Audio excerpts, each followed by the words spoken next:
business audio. Welcome to AV123. It really is great to have you here. Now, I have to say this as a South African, because bear in mind that in the days of yore, the Brits did colonize us and we did lose our war of independence against the British. But for a lot of people, the BBC is this huge, historic, monolithic and bureaucratic institution that somehow seems to have always been this, which means that navigating the tsunami of change that struck humanity since the advent of the internet and the immense growth in online environment, competition, podcasting, etc., can't be easy, given the BBC's broadcasting heritage and legacy. Now, here's the question.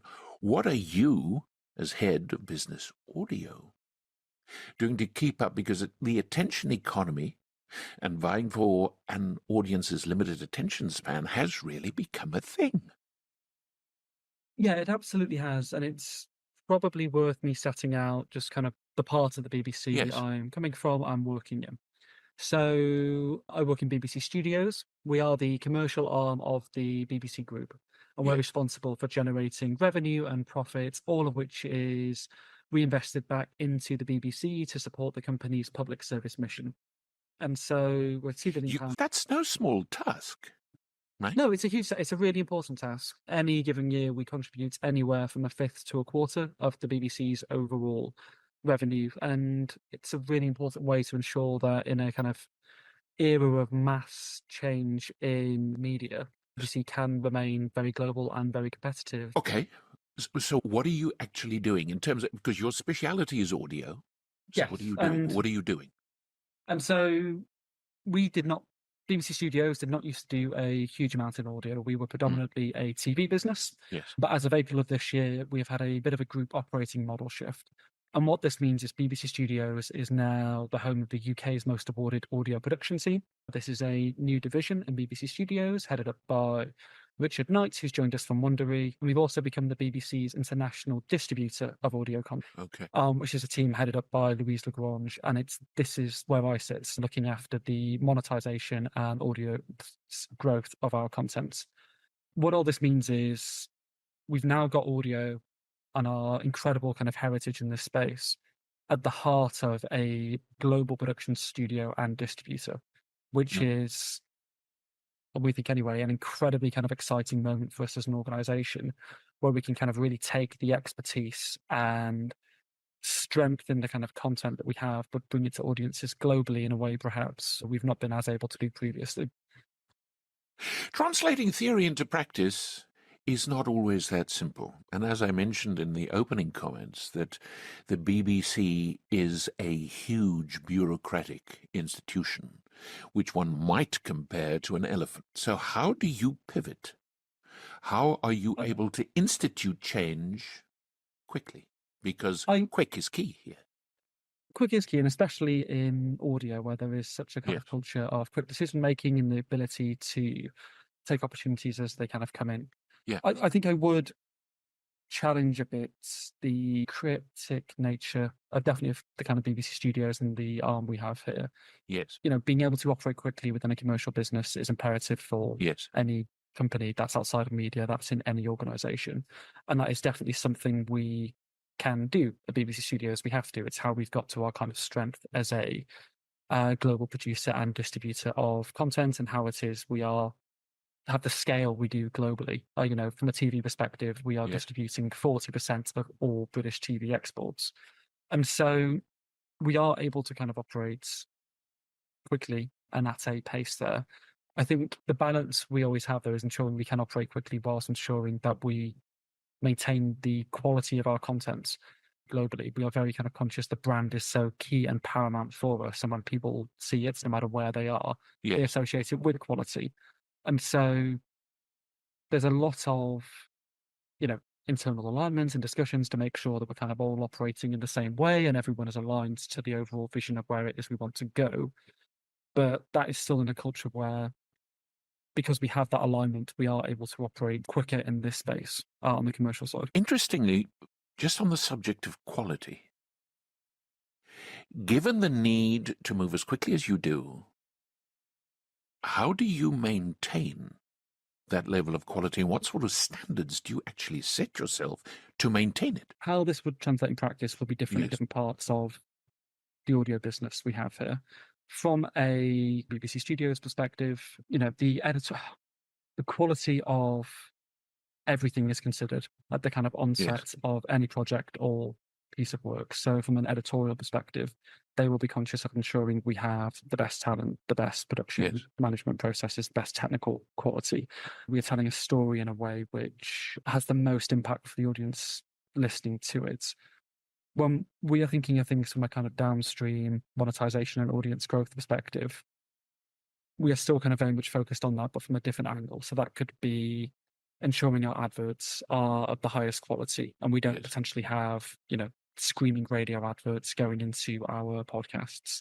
That could be if we are looking at anything regarding visualizations. We are ensuring that is a high quality setup that adds something more meaningfully to the audience, rather than just trying to shoehorn any video into that content. Is broadcast radio changing? I think broadcast radio potentially is changing. From a BBC Studios perspective, we are far more focused on podcasts distributed globally on RSS or on-demand audio. They are the spaces which we are focused on. They are the areas in which we're kind of able to operate. I think broadcast radio, there will always be a really important space for it. Interestingly, why I ask you that is because some of the people I've spoken to on the show have mentioned that they think podcasting might replace traditional radio. Do you see that happening? No, I don't think it will fully replace. I think radio is ultimately far more lean back experience. It's something where you don't necessarily have to be as consumed with it. You don't necessarily have to be as engaged with it on a minute by minute or hour by hour basis. Podcasting is not necessarily that. It is far more lean in. It is an active decision that an audience member is making to say, I am choosing to listen to this piece of content. It is part of the reason why podcast ads are repeatedly shown to be one of the most effective forms for advertising, because it is an engaged audience in that content in a way perhaps radio might not be. It could be someone having it on in the car and they are driving, and the radio is on the background and it is not got the full amount of their attention. But there's always going to be a space for that kind of background consumption. And so I don't think that will necessarily go away. And now, could I see a space where there is an increasing proliferation of kind of podcast and radio, where you have a lot of brands that are operating across both? Yes, absolutely. How does podcasting actually fit? I'm sorry to interrupt you. It's just such a fascinating subject, but how does podcasting fit into your broader BBC Studios ecosystem? Because you've obviously had to change things to accommodate it. What did you change? So podcasting is and audio just generally is a really exciting space for us now within BBC Studios. As I mentioned before, we are historically a TV organisation. We now have audio at the heart of this. This means we are able to use these global distribution and production and kind of brands teams that we have to really kind of supercharge potentially some of our audio content globally in a way that may have been a bit tougher previously. So, for example, TV adaptations is obviously the kind of golden goose of podcasting. If you can take something from an audio IP and get a big TV commission, that is a brilliant way to kind of really elevate and grow a brand. Yes. We're bringing audio into a fully established TV business. We can build in simultaneous audio and TV ideas at the kind of concept of the development and work them through at the same time, rather than just having one or the other. We've got over a dozen projects in development right now across scripted and unscripted. And we've had a number of commissions for the UK market in the TV space already, which have taken audio IP, created the TV IP version of it. Okay. We can absolutely think around things such as the BBC Studios and the BBC app. It is a fantastic way for us to highlight kind of core audio companion pieces to some of the key news stories that are happening any day.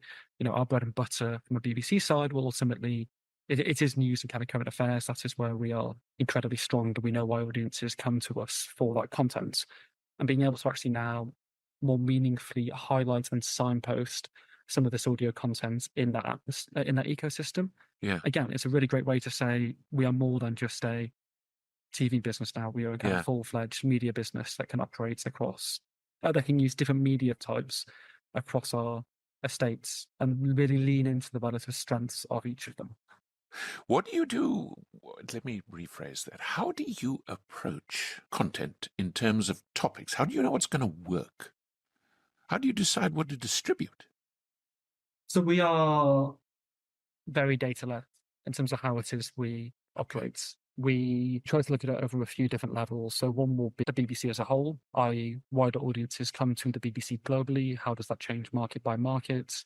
Where do we know there are countries where there is a very high BBC affinity, places like Australia and indeed South Africa, where we know there's already a kind of great brand respect and potentially even kind of loyalty, where it is, and what kind of works there is that BBC level. Beneath that, there's then a kind of BBC audio level, and that is looking more specifically at the podcasts we have now. So what are the genres that play really well? What are the brands that are kind of really growing meaningfully month by month and year on year in specific markets where we've seen it's obviously, for whatever reason it might be, it's picked up in that kind of respective country, and that's something we might want to decide to lean into more. And then it's kind of going down to that show level of, okay, at a specific brand level, what are the episodes in a particular market that could be performing really strongly? What are the reviews saying about that content across the different platforms? What are the various listen-to rates we may have? Where are we seeing that kind of growth at the show level? And combining those three different areas and saying, this is a space we know we can play globally in this, or where we can play in this market, and building that into that kind of content, commissioning and editorial process. Now, being kind of very upfront, it's just not myself that's kind of making those editorial decisions. That is more kind of coming from, of course, production, working with various parties around the world. But that data-led piece is something we are absolutely focused on from the distribution side, because it is so important to make informed decision-making. What sort of genres do you find work? So again, it does differ market by market. Yes. We know internationally. Are you talking markets in terms of demographics? More so kind of geographies when I talk about markets. Okay. So, globally, news is our bread and butter in the space. We know that is kind of one of the key reasons people come to the BBC globally, especially where there is big international geopolitical news. In the US, our history content fares incredibly well. We know from a lot of research in that market that that is a reason audiences there will often come to us. When in Australia, British sports, so anything to do with the English Premier League or F1 or cricket, that is content performs incredibly strongly there.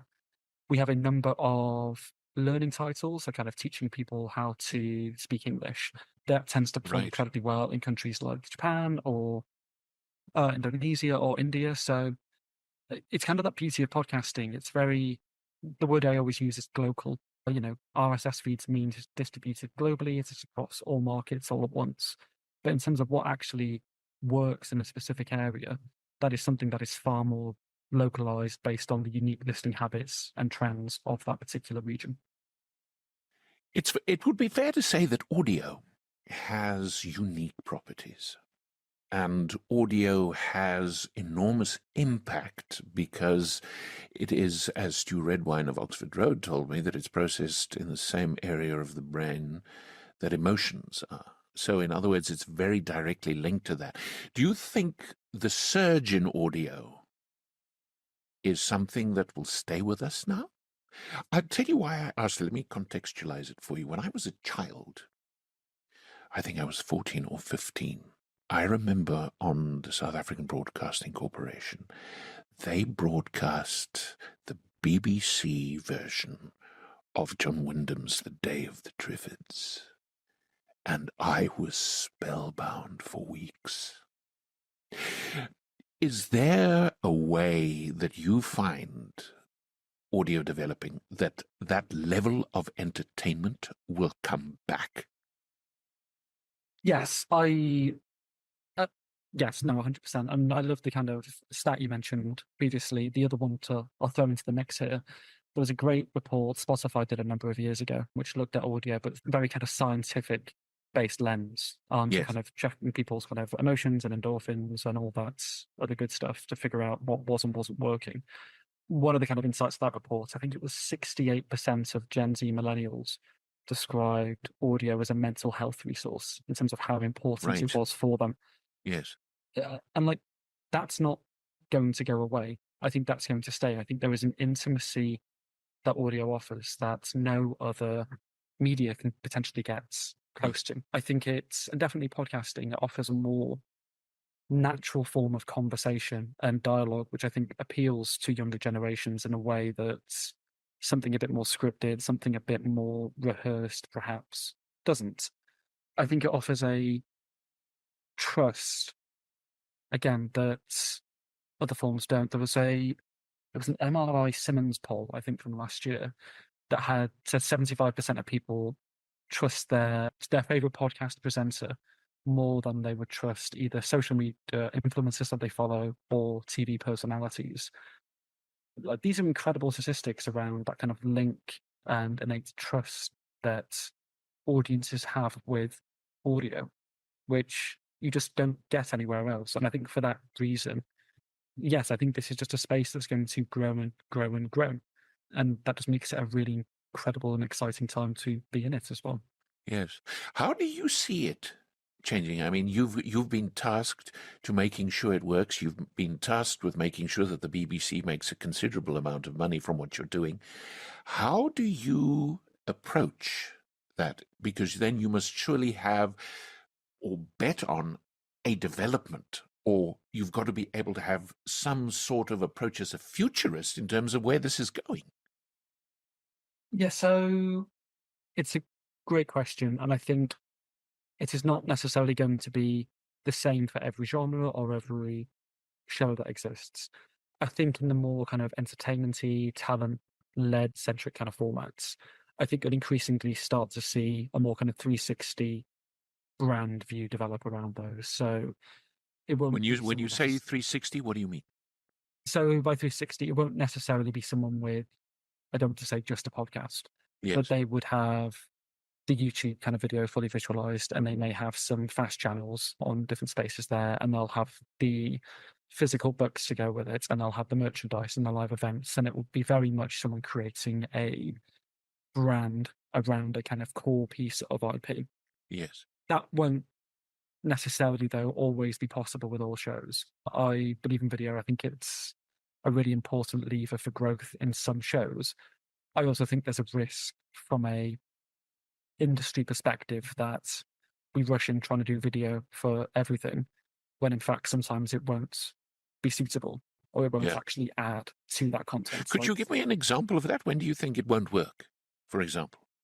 So I think I'll give two examples, actually. So where you have kind of very high-end investigative series, so things like The Missing Crypto Queen, or we've got a relatively new format we've just created called Water Secrets, which is kind of home for some of the BBC's best investigations. If you're creating a visualization of that, you're making a TV show. Like, you're going to be spending so much money creating a kind of journey as you need to for that story. It's a completely different kind of level of budget. And that's not to say you couldn't have a documentary companion to those stories. You absolutely could. But it is a different way to look at that. That is a TV investment. It is not a audio first visualization investment. I think the other space where it would work is if I'm thinking of kind of potentially quite quick turnaround news content. Potentially if there's something with quite a high narrative bar to it. So we have a show, for example, called Global Story. Some of those episodes are more evergreen, and we absolutely do visualize those because we know they will work on an ongoing basis. If we have some major kind of global news breaking, but we need to get someone into a studio to get an episode out in 90 minutes, there's that risk of just kind of forcing visualization on that, where actually it doesn't create the kind of premium experience we are looking for as a publisher, and you're just creating video for video's sake. Where it can be done and where it really adds to the narrative, 100%, it makes sense. But I think those two examples are where you can potentially move into a space of shoehorning video into a space where it doesn't really work. What made you focus on audio specifically? So I think audio people are some of the nicest and kind of most passionate that I've ever met in any industry. I'm glad you've noticed. Thank you. Yeah. They honestly, I think it's a really, and I'm going to use the kind of word beautiful in this, which is a slightly emotive word, but because everyone is so focused on getting podcasting, especially, to a space where the pie becomes bigger, where more and more shows become profitable and people can sustain a living on them.